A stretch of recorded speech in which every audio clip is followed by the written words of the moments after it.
She said, "You need to do the work on your toxic masculinity." I replied, "Self-improvement is key." I joined a men's group. My first breakthrough was realizing the most toxic thing in my life was her. She was stunned when I broke up with her, citing her own advice. I, 32 male, just ended things with Margot, 30, after 2.5 years. The conversation went something like this. "I've been doing the work you suggested on my toxic masculinity, and I've had a breakthrough." "Oh my God, finally! What did you realize?" "That the most toxic thing in my life is this relationship." The silence was deafening. Then came the explosion. But let me back up. 6 months ago, Margot started really hammering on this toxic masculinity thing. Everything I did was somehow problematic. Watched the game with friends, toxic sports culture. Went to the gym, obsession with physical dominance. Didn't cry during a sad movie? Emotional repression. Fixed her car myself instead of calling AAA. Need to be the hero. Disagreed with her about literally anything? Mansplaining. The breaking point was when her sister visited. I grilled steaks for dinner. Margot's commentary, "See how he has to control the grill? Classic toxic masculinity. He won't even let me cook the meat." "You've never wanted to grill," I pointed out. "That's not the point, Asher. It's about the patriarchal assumption that men control fire and meat." Her sister just stared at her plate. That night, Margot sent me 12 articles about toxic masculinity. TED Talks, Instagram infographics, the works. "You need to do the work," she said. "I can't be with someone who refuses to grow. What specifically should I work on? If you have to ask, that's part of the problem. Real growth comes from within." So, therapy? Men's groups are good, but find one focused on deconstructing masculinity, not just guys complaining about women. Fine, I'd try. Found a men's group through my local community center. Men supporting men. Met Thursday nights at the library. First meeting, I expected a bunch of guys apologizing for existing. Instead, dudes from all walks of life. Teachers, mechanics, lawyers, retail workers, ages 22 to 65. The facilitator, Jerome, opened with, "This is a space for men to support each other in becoming better versions of themselves. Not better for anyone else's definition, better for ourselves." Week 1, I mostly listened.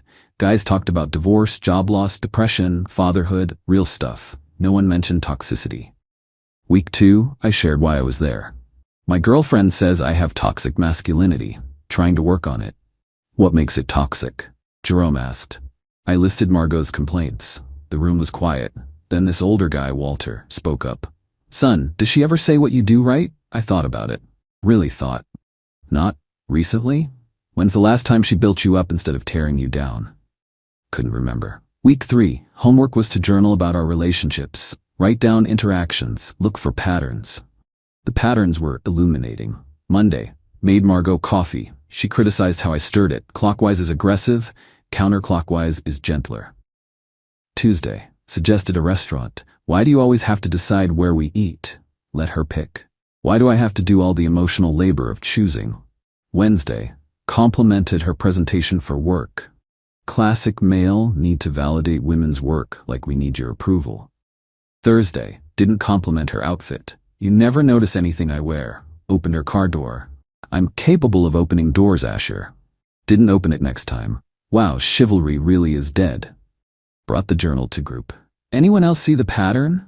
Jerome asked after I read some entries. Everyone did.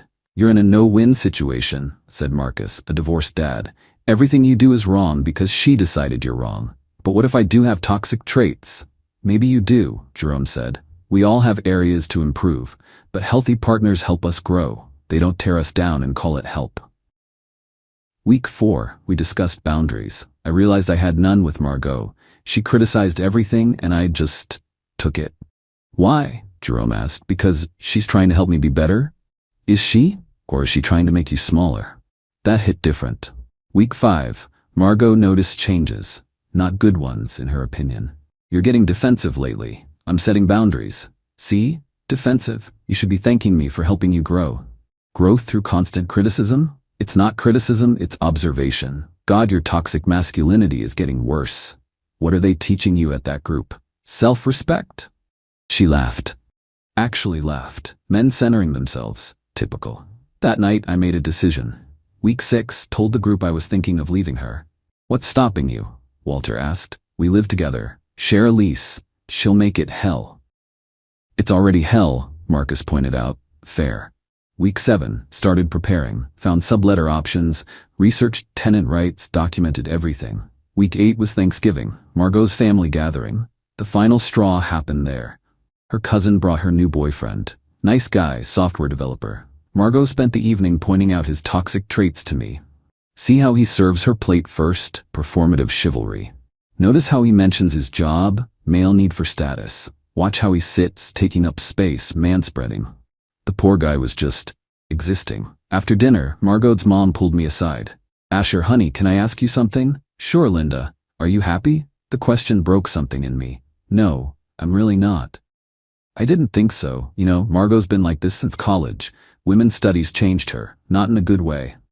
She means well. No, sweetie, she doesn't. She likes feeling superior, always has. That night, driving home, Margot continued her critique. Your toxic masculinity was on full display. How you had to help Dad with the TV. How you ate seconds without asking. How you... I'm done. What? I'm done. With this. With us. I've been doing the work like you asked, and I've realized the most toxic thing in my life is this relationship. She laughed. That condescending laugh. You can't break up with me for helping you grow. Watch me. This is exactly what toxic men do. Abandon women who challenge them. No, this is what healthy people do. Leave relationships that tear them down.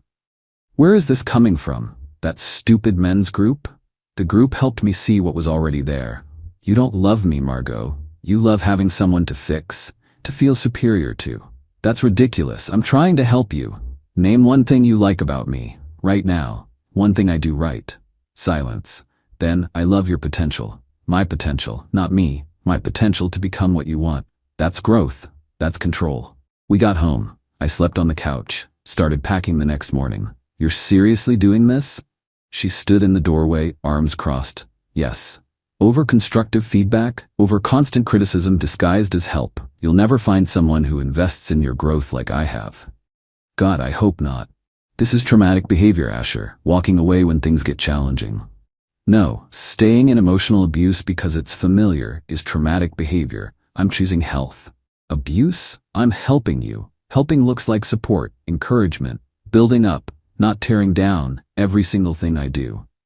Classic Darvo. Deny, attack, reverse victim and offender. Margot, you literally just described what you do. She threw a coffee mug. It shattered against the wall. See? I said calmly. Who's toxic here? You made me do that. Your aggression triggered me. I'm packing boxes. That's not aggressive. Your energy is aggressive. I kept packing. She kept yelling. Recorded it all on my phone, just in case. 3 hours later, my car was loaded. Half the furniture was mine, but I only took essentials. Not worth the fight. Where will you go? She actually looked panicked now. Friend's couch until I find a place. This is insane. We can work through this. Couples therapy? So you can tell a therapist how toxic I am for $200 an hour? Pass. I'll work on my communication style. It's not your style, Margot. It's your belief that I'm fundamentally broken and need fixing. Everyone needs to grow. Growth, yes. Complete reconstruction because you've decided masculinity itself is toxic? No, you're making a huge mistake. Maybe. But it's my mistake to make. I left. She called 47 times that day. Texts range from please come back to you're an abusive narcissist to I'm keeping your PlayStation. Joke's on her. I took the PlayStation. Update 1. The entitlement started immediately. Day 1 post-breakup, she sent an itemized bill. For her emotional labor during our relationship. I kid you not. Educating you on feminism, 300 hours at $50 hour, equal 15,000. Correcting toxic behaviors, 500 hours at $75 hour, equals 37,500. Emotional damage from your resistance to growth, 10,000. Sudden abandonment trauma, 25,000. Total, $87,500. I texted back, lol no. She threatened small claims court. I forwarded it to my lawyer friend Dominic from the men's group. He laughed for 5 straight minutes. Please tell me she sent this in writing. Email and text. Christmas came early. Save everything. Day 3, she showed up at my friend Corey's place where I was staying. We need to talk like adults, she announced. We did. I said we're done. You can't just decide that unilaterally. That's literally how breakups work. In healthy relationships, both parties agree. This wasn't a healthy relationship. She tried to push past me into the apartment. I blocked the doorway. Move, Asher. No. This is physical intimidation. This is me standing in a doorway of a place you don't live. I'll call the police. Please do. Explain how your ex-boyfriend won't let you into his friend's apartment. She stomped off, but not before keying my car. Yeah. Got her on Corey's Ring camera doing it too. Day 5, the social media campaign began. But not how you'd expect. She went full wellness influencer. Posted a series about surviving narcissistic abuse with photos of us where I'm cropped out. Quoted bell hooks. Brené Brown. Made herself the poster child for healing from toxic masculinity. The captions were wild. When you realize your empathy was used against you. Healing from someone who weaponized their growth journey. He said I was too helpful. Classic narc behavior. The comments were initially supportive until her sister Daphne chimed in. Margot, you literally spent Thanksgiving calling his breathing pattern toxic. Margot deleted the comment. Daphne posted screenshots on her own page. Since my sister wants to play victim publicly, here's the truth. She emotionally abused this man for years under the guise of helping. I watched it, we all did. Asher, if you see this, I'm sorry we didn't speak up sooner. The comments shifted. People who knew us started sharing their observations. Remember when you made him apologize for sneezing too loud? Didn't you tell him his laugh was aggressive? You said his way of loading the dishwasher was misogynistic. Margot's response? She made her account private and sent Daphne a cease and desist she drafted herself. Legally meaningless, but dramatically written. Day 8, I found an apartment. Small studio, month-to-month lease. Perfect for starting over. Margot somehow found out, showed up during move-in with printed articles. I've been researching, she announced. You might have narcissistic personality disorder. Based on? Your refusal to accept feedback. Your abandonment of our growth journey. Your toxic need for independence. Independence is toxic now? When used to avoid accountability? Yes. My new neighbor, an elderly woman named Rosetta, watched this unfold from her doorway. Young man, is this person bothering you? I'm his girlfriend. Margot snapped. Ex-girlfriend, I corrected. Oh honey, Rosetta said to me, want me to call building security? I'm helping him. Margot protested. Doesn't look like he wants your help, Rosetta observed. He doesn't know what he wants. He's in a toxic masculinity spiral. Rosetta looked at me, then at Margot. Sugar, the only toxic thing I see here is you harassing this nice young man. Margot left, but not before slipping printed articles under my door. Signs your partner is a covert narcissist. When men weaponize therapy, the danger of men's rights groups. That last one made me laugh. My men's group spent last week discussing healthy cooking and work-life balance. Real dangerous stuff. Day 10, she tried a new approach. Showed up with a gift basket, organic tea, a journal, a book called Unpacking Privilege. I realize I came on too strong, she said. I want to support your journey, not control it. Margot, we're not together anymore. I know, this is friendship, platonic support. I don't want that either. You're isolating yourself. That's concerning behavior. I have friends, a support group. I'm not isolated. Male echo chambers don't count. Goodbye, Margot. This conversation isn't over. Yes, it is. She left the basket. I gave it to Rosetta. She loved the tea. Day 14, the escalation really began, but I'll save that for the next update. Just know it involves her mom, a wellness retreat, and the police. The men's group has been my lifeline. Last meeting, Jerome asked how I was doing. Free, I said. For the first time in years, I feel free. That's growth, Walter said. Real growth, not whatever she was selling. Still feel guilty sometimes, like maybe I should have tried harder. Tried harder to what? Marcus asked. Disappear? Become whatever she wanted? That's not growth, brother. That's death. He was right. Margot wanted me to do the work. I did, just not the way she expected, and the work led me away from her. Funny how that happens. Update 2. Remember how I mentioned her mom and a wellness retreat? Yeah, that was just the beginning. Day 15. Margot's mom Linda called, the same woman who pulled me aside at Thanksgiving. Asher, I need your help. Linda, I don't think. Please, just hear me out. Margot's spiraling. She signed up for a $3,000 wellness retreat to heal from narcissistic abuse. She can't afford it. That's not my problem anymore. I know, I know, but she's telling everyone you financially abused her too, controlled the money. We split everything 50-50. I have Venmo receipts. Could you share those? Just to prove she's lying? I thought about it. Linda, no disrespect, but Margot needs to face consequences. Bailing her out won't help.